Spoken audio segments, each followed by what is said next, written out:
Hello, my name is Keshwani. That's Keshwani,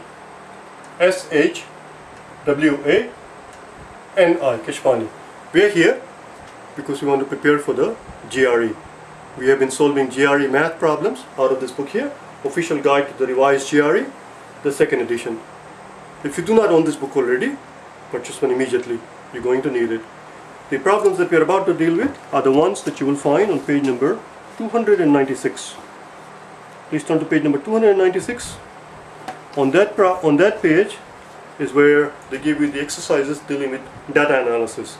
Data analysis, a very important topic, much more involved than it used to be in the old GRE. They cover many more concepts in a lot more detail than they ever did before. Anyway, the problems that you see there on that page, page number 296, problem that you see there on page number 296 are the exact same problems appearing on the exact same page number on the first edition of the GRE, when the first edition of the revised GRE, I should say, when they came up with the new format of the GRE, the so-called revised GRE, last summer, in the August of 2011, the first edition that they came out with, I did all the problems from this book. I started doing all the problems from this book. All of these problems are on my channel. I spent 200 days on it, on the project. You will find them, day 1 through 200 on the first edition. Since I have already done them, I'm simply going to refer you to the day number where you will find the solutions to these problems.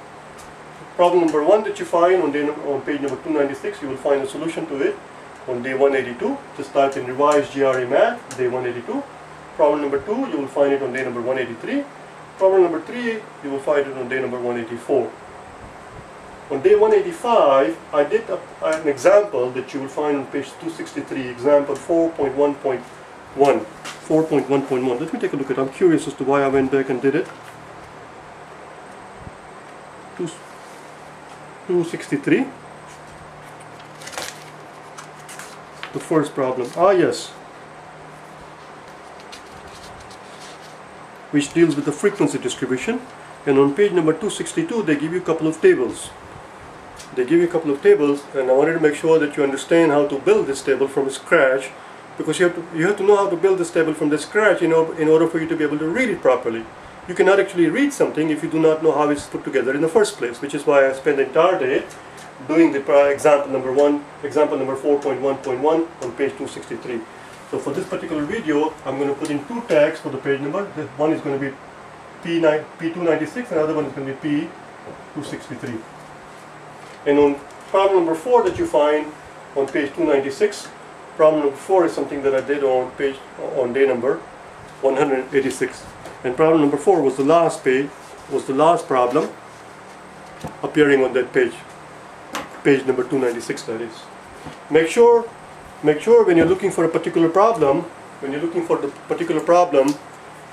for the revised GRE, make sure that you type in the entire tag. Make sure you put in the word revised GRE math, and then the day number. Without the word revised, you'll end up with the very old videos of mine from 3 years ago when I solved quantitative comparison questions that appeared in the 10th edition of the old GRE. This book that I'm holding in my hand contains 7 exams. Each exam has 30 quantitative comparison questions. Altogether, there are 210 of them. I have solved every one of them. They are at my channel. Just look for quantitative comparison, GRE quantitative comparison, or GRE 10th edition, and you will find them. Quantitative comparison questions have not gone away. They still exist in the new format of the exam. They have not taken that out. They have made a lot of changes, but one thing that they have not taken out is quantitative comparison questions, because they love them. They're very tricky sometimes. So if you want to practice more, if you're looking for some more problems to practice on quantitative comparison question, you will find them at my channel. As I said, there are 210 of them.